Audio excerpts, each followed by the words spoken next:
एक बार फिर बयानों को लेकर चर्चे में है महाराष्ट्र नवनिर्माण सेना प्रमुख राज ठाकरे। राज ठाकरे ने हिंदू नव वर्ष के अवसर पर पार्टी कार्यकर्ताओं को मुंबई के शिवाजी पार्क में संबोधित किया और इस संबोधन के दौरान राज ठाकरे ने चेतावनी देते हुए कहा, अगर सरकार मस्जिदों के लाउडस्पीकरों के बारे में कुछ भी निर्णय नहीं ले पाएगी तो उनकी पार्टी हर मस्जिद के सामने डबल लाउडस्पीकर लगाएगी और हनुमान चालीसा का जाप करेगी। राज ठाकरे ने कहा, मैं प्रार्थना करने के किसी के अधिकार का विरोध नहीं करता, लेकिन मस्जिदों पर लगे लाउडस्पीकरों को हटा दिया जाना चाहिए।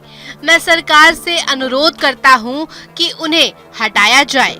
अगर ऐसा नहीं किया गया तो हम उन मस्जिदों के ठीक सामने हनुमान चालीसा का जाप करने के लिए डबल लाउडस्पीकर लगाएंगे।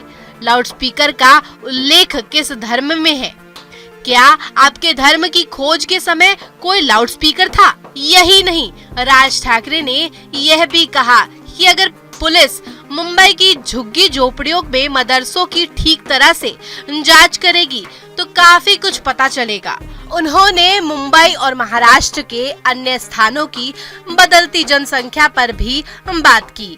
उन्होंने आरोप लगाया कि पाकिस्तान और बांग्लादेश से बहुत सारे मुस्लिम इन जगहों पर आकर बस गए हैं। वहीं एनसीपी पर निशाना साधते हुए राज ठाकरे ने कहा, महाराष्ट्र में हिंदुओं को जातियों में विभाजित करने की राजनीति 1999 में शरद पवार के राष्ट्रवादी कांग्रेस पार्टी के गठन के बाद तेज हो गई।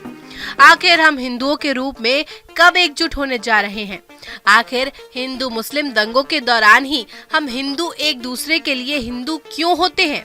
15 अगस्त और 26 जनवरी को हम भारतीय हो जाते हैं, वरना ऐसे हम कभी मराठी तो कभी गुजराती आदि हो जाते हैं। जब हम राज्यों में जाते हैं तो हिंदू जातियों में बट जाते हैं। हाल ही में हुए उत्तर प्रदेश चुनाव पर टिप्पणी करते हुए राज ठाकरे ने कहा, जब मैंने उत्तर प्रदेश के विधानसभा चुनाव के नतीजे देखे और मुझे पता चला कि उत्तर प्रदेश का विकास हो रहा है तो मैं बहुत खुश हुआ।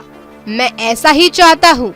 जब उत्तर प्रदेश, बिहार और झारखंड में रहने वाले लोगों को उनके गृह राज्यों में नौकरी मिलेगी तो इससे मुंबई और महाराष्ट्र का बोझ अपने आप कम हो जाएगा। पेट और रोजी रोटी के लिए किसी को अपना घर नहीं छोड़ना चाहिए और ऐसा हर राज्य में होना चाहिए। महाराष्ट्र की बदलती जनसंख्या पर चिंता जताते हुए राज ठाकरे ने कहा, मुंबई और महाराष्ट्र में बहुत से लोग बांग्लादेश से आकर बसे हुए हैं। ठाकरे ने दावा करते हुए कहा, इन लोगों के पास आधार कार्ड, राशन कार्ड जैसे आम दस्तावेज भी नहीं है। ठाकरे ने महाराष्ट्र के मुख्यमंत्री पर हमला बोलते हुए कहा कि उद्धव के आवास मातोश्री के पास बहरामपाड़ा की झुग्गियों में 4 मंजिला तक वाले घर बने हुए हैं। महाराष्ट्र पुलिस के पास इसका सबूत भी है।